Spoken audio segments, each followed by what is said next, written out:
Hi, welcome. I don't know why I start these in the middle of a hot flash, but that's okay. I'm going to roll with it. Thanks for being here. We're going to do a Harmonizing Energies reading, which is like, what can we learn about these different energies? How to work with them? What are they trying to teach us? And that's why I think I started this whole series is I have all these moods or different energies. We don't have to use these. I have lots of decks with moods and energies, but these seem good.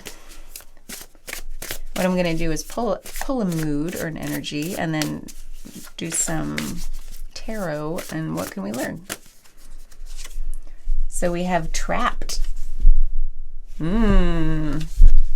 Trapped turret. So what can we learn by that trapped feeling? Oh my God. Well, I probably have a lot of experience with that one. And spoiler alert, it's usually our own selves keeping ourselves feeling trapped. Woo, except in extreme cases. But what can we learn about that trapped feeling? I hear a dog. We have the Page of Swords. The Emperor, yeah. And the Page of Pentacles. That's interesting.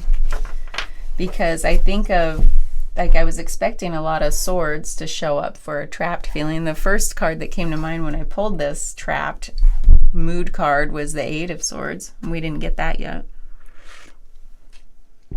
But I think of the Page of Swords being this messenger of all the mind stuff. So it's, you know, this somebody who's so enthusiastic about their point of view that you kind of forget everything else, forget other points of view. And I feel like that's the Emperor as well. He can be very firm in his vision, which can be great for some things, but taken to the extreme, you can get like boxed in, put in a corner. All the analogies to say like, oh gosh, I just painted myself into a corner. How do I get out? It's like a more contracting energy versus expansive. Now, the Page of Pentacles, because like she's a very grounded energy, like there's a freshness here. So I wonder what we can learn with that. So I'm going to keep going down. Actually, what I want to kind of do now is get a crossing energy for these and see. I don't know, I'm trying new things just to get more nuance to the messages because I like nuance. So with the Princess of Swords, we have the King of Wands. This is interesting because the King is also somebody who, like when we talked about this enthusiasm for this one way of seeing things, like I'm going to go for it. Then we have the King of Wands who has the ability to go for it, has the ability just to be all consuming with his vision. But he also has this ability to sit back and take in more, like widen his perspective and be like, I don't need to put my energy there. I don't need to put my energy there. But when I do put it somewhere, I know where to put it. So he's still like very clear. Oh, did you hear my neck? Very passionate, which can be blinding sometimes. But the King of Wands knows like, I can take it all in and still decide where to focus my energy. So it's like there's I don't want to say conflicting, but it's like there's two different, there's enthusiasm and there's passion, and both seem similar in a way. And they both can take us into the, oh God, I'm going to leap first, ask questions later. You know, but it's like, and that can lead us into a corner or into a box because we were just a little bit too, excited to go down a certain path before we considered all the options. And sometimes that can lead us into feeling a little trapped at the end. It's not always bad though, to have that like leap first and figure it out as you go. Right? That there can also be a benefit to that. So I think what this is saying is just before you leap, just take in more of the landscape a little bit. Okay, let's see what the crossing energy of the Emperor is. We have the Five of Cups. The Five of Cups is one of like feeling, it's definitely a heart, like a sadness kind of energy, where we're focused on lack and what we've lost, right? And so the Emperor, if he stays, like, he has the ability to fixate on something, which can be very good in leadership, like focus on my goal, nothing's going to deter me.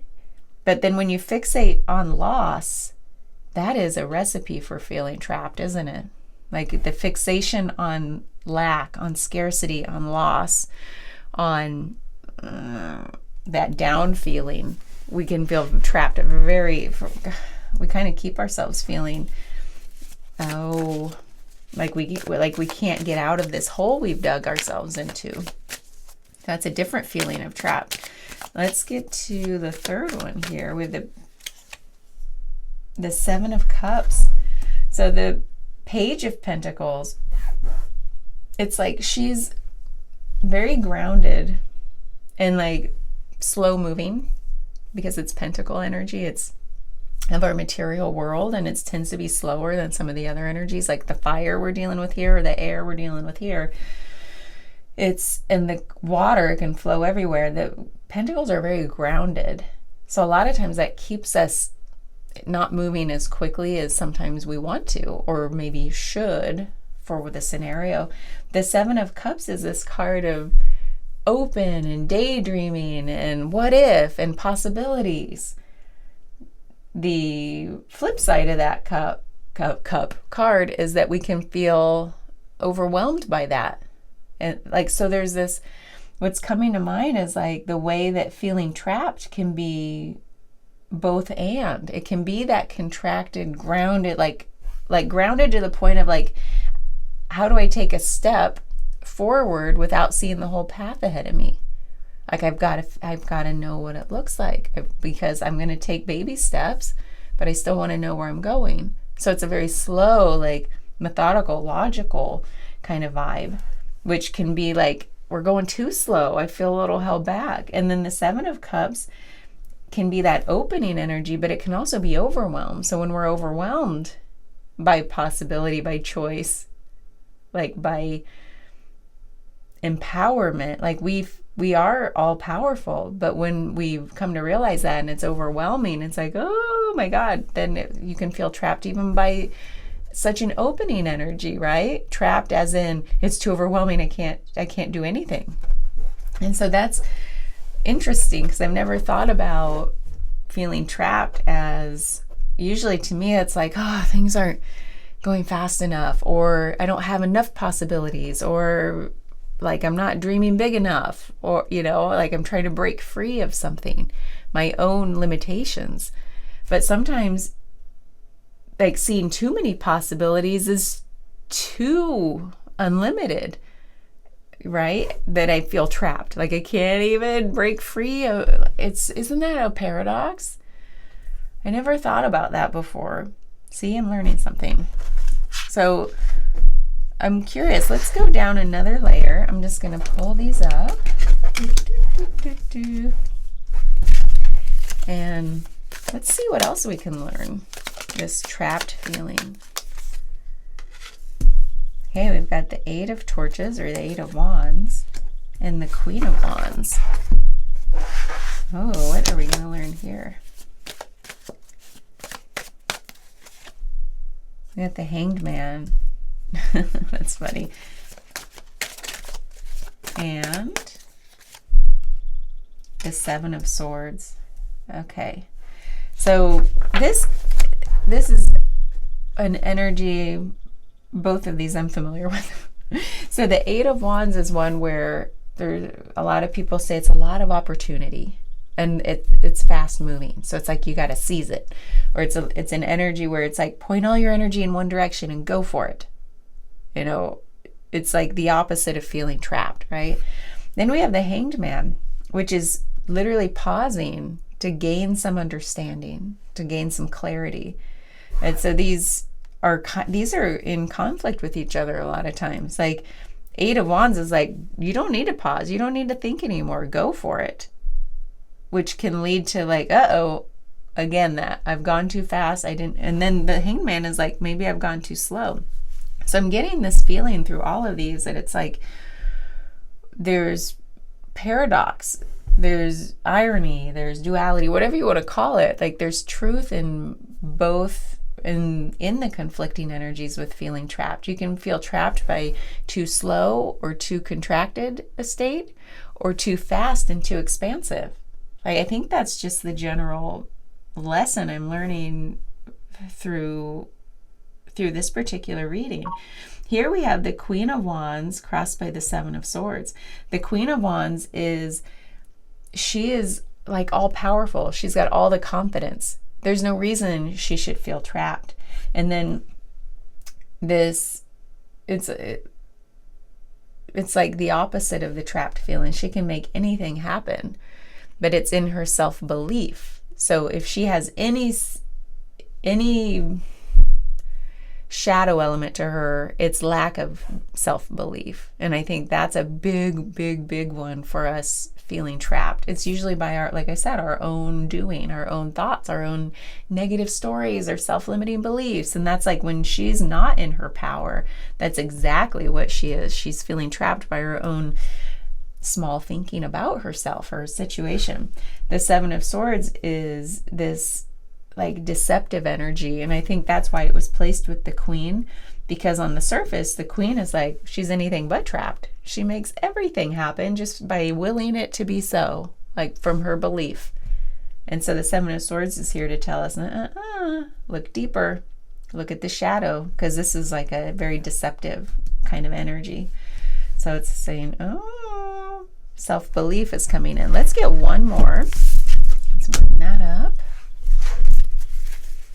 One more. What can we learn? Oh, we got the Ten of Swords. There's all those swords I was waiting for. Oh my gosh. Crossed by the Four of Pentacles. So we have the Ten of Swords is literally like the culmination of every thought that we've ever had, that's every negative thought that's been directed at ourselves. It's not just negative. It's not even just self-limiting beliefs, but it's actually overtly negative attacks on ourselves, by ourselves, that have like, it's the end of that. Like, oh my God, when will I stop doing that kind of energy? When will I stop making myself feel trapped by just keeping myself down?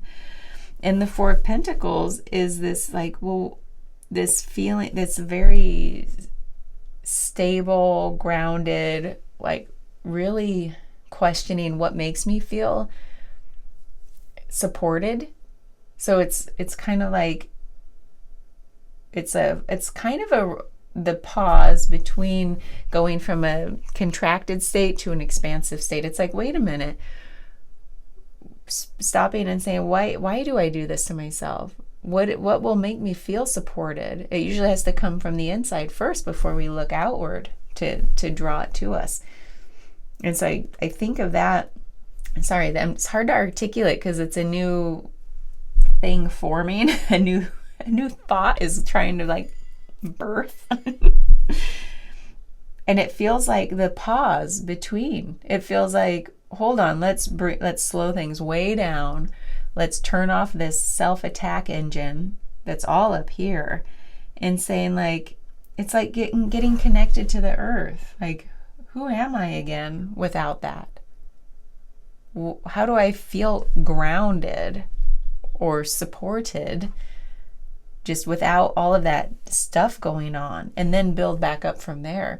So there's something about feeling trapped that says, just put the brakes on the engine, because it's usually all coming from here. So it's like, slow it way down, create distance, almost like you're too close to the problem, right? It's in our own head. It's coming from inside the house.